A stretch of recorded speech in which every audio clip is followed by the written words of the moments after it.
Imagine falling toward the one place in the universe where the laws of physics simply stop making sense. No warning, no sound, just you, drifting closer to a region of space so warped, so violent, that light itself cannot escape it. This isn't science fiction. This is a black hole. And today, we're not just going to describe it from a safe distance. We're going to fall in. Every black hole has a boundary called the event horizon. Think of it as an invisible line drawn in space. Cross it, and there is no turning back. Not because of a locked door, because the space itself is falling inward faster than light can climb out. At a safe distance, gravity behaves the way you'd expect. But get close enough, and gravity doesn't just pull harder, it bends the very fabric of space and time around itself. And here's the strange part. As you approach the event horizon, you wouldn't feel a wall. You wouldn't feel a boundary at all. You would simply keep falling until the universe outside started to look impossibly wrong. Scientists actually have a name for what happens to your body as you fall deeper. They call it spaghettification. Here's why. Gravity pulls harder on the parts of you closer to the black hole than the parts farther away.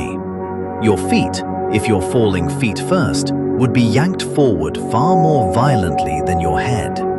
The difference in force is so extreme that you would be stretched thinner and thinner and thinner into a long thread of matter no wider than a strand of spaghetti. For a supermassive black hole, the kind found at the center of galaxies, this stretching happens gradually enough that you might survive crossing the event horizon itself, at least for a little while. But for a smaller, stellar mass black hole, the tidal forces are so brutal that spaghettification would happen long before you ever reached the horizon. Now here's where it gets even stranger. As you fall closer to the event horizon, time doesn't pass the same way for you as it does for someone watching from far away.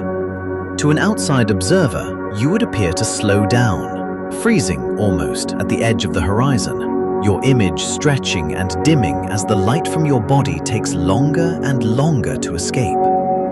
But from your own perspective, inside your own falling frame, time would feel completely normal. You'd cross the horizon in an instant, unaware that, to the rest of the universe, you'd already become a fading ghost frozen in time. Two versions of the same event, two completely different realities. This isn't speculation, it's a direct, tested consequence of Einstein's general relativity. Assuming you survived the fall so far, you're now hurtling toward the singularity, the very center of the black hole, where, according to our current equations, all the mass is compressed into an infinitely small point. Infinite density. Infinite curvature. This is the place where physics, as we know it, breaks down completely. General relativity predicts the singularity, but it also tells us the theory itself can't actually describe what happens there. It's not that we don't know the answer, it's that our best model of gravity stops being able to ask the question. Some physicists believe quantum gravity, a theory that doesn't fully exist yet, will one day replace that singularity with something else entirely. A dense but finite core, a bounce into a new expanding region of space, or something we haven't even imagined. This is where black holes stop being just cosmic graveyards and start becoming one of the biggest open questions in physics.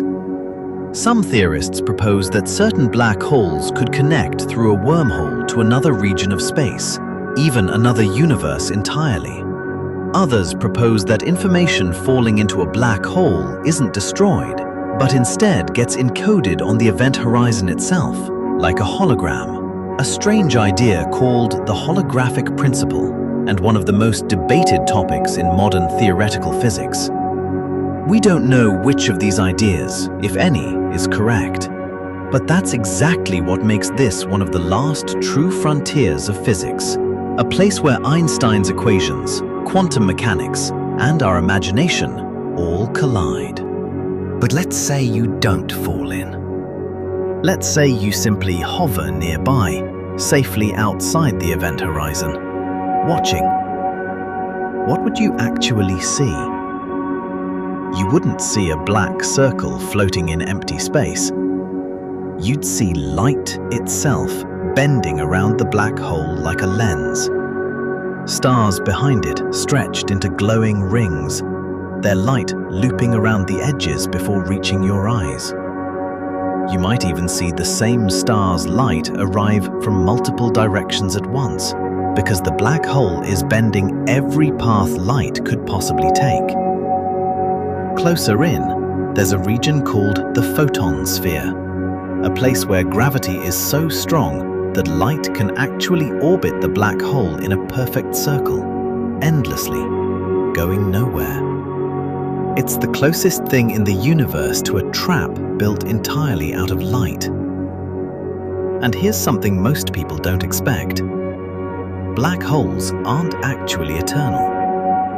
In the 1970s, physicist Stephen Hawking predicted that black holes slowly leak energy back into the universe through a process now called Hawking radiation. Over unimaginable stretches of time, far longer than the current age of the universe, a black hole would shrink, radiate away its mass, and eventually evaporate completely. For decades, all of this lived purely in the realm of theory and mathematics. Nobody had ever actually seen a black hole. Then, in 2019, that changed. The Event Horizon Telescope captured the first real image of a black hole's shadow, a supermassive giant at the center of a distant galaxy called M87. In 2022, astronomers did it again, this time imaging Sagittarius A star, the supermassive black hole sitting at the very center of our own Milky Way. For the first time in human history, something once thought unobservable, mathematically predicted a century earlier by Einstein, was staring back at us in a photograph. So, what actually happens if you fall into a black hole? The honest answer is, we know the beginning of the story, we know the middle, but the true ending is still being written by physicists today. If this kind of question keeps you up at night, good. That's exactly what the Cosmic Vault is here for. We'll be back in a few days with another deep dive into the mysteries hiding at the edge of what we understand. So if you don't want to miss it, now's a good time to hit subscribe. We'll see you in the next one.